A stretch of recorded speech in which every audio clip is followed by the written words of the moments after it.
You know what it means when your fridge looks like this, your kitchen looks like this, and your wallet is empty? You're in college. You're broke and you don't want to spend hours after hours cooking. Well, I'm Daniel, and I'm here with College Cooking to take care of that for you. Today we're doing chicken. First off, the ingredients. We have lemon, butter, chicken, flour, potatoes, olive oil, salt, some herbs. Don't want to use these ones are for later tonight. What we're going to do is we start off with a potato. We take our potato, easy peasy. You're going to take your knife.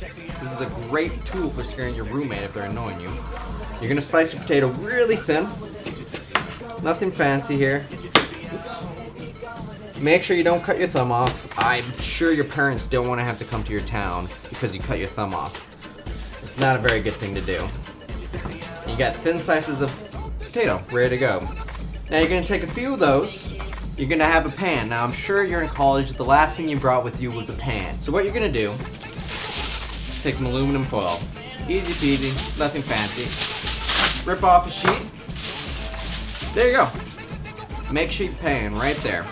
You're going to take that, take your potato slices, and you're going to take them.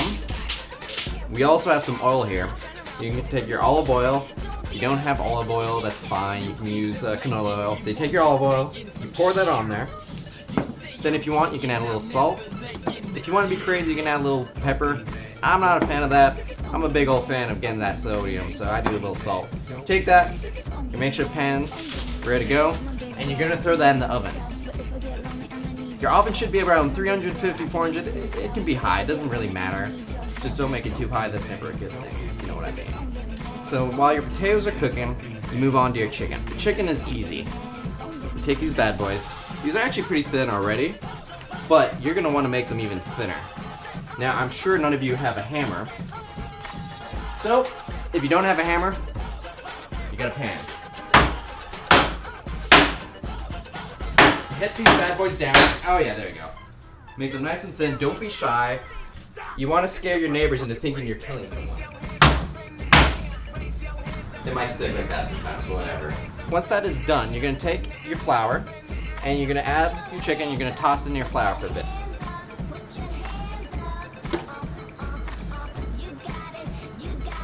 Woo! Flour everywhere. Don't be worried. It's fine. Throw that in your pan with some olive oil and some butter. Then we're going to add our herbs. Remember, we're not using the fun herbs. Those are for dessert.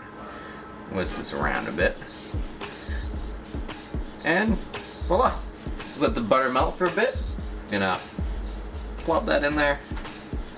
Plop that in there. Probably shouldn't use my hands, but whatever.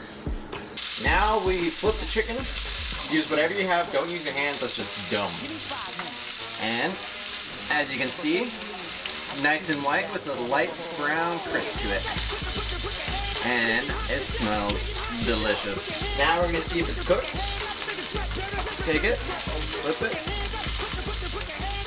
And as you can see, it's good and white. So it's probably good and finished. These are two thin pieces of chicken. You just gotta make sure when you eat it, cut it open and there's no pink, you're happy. So you finish, your chicken's ready, your potatoes are done, they're cool enough where you can actually eat them.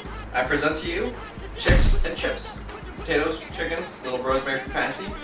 The girl will never know any better that you did not make this for 50 bucks.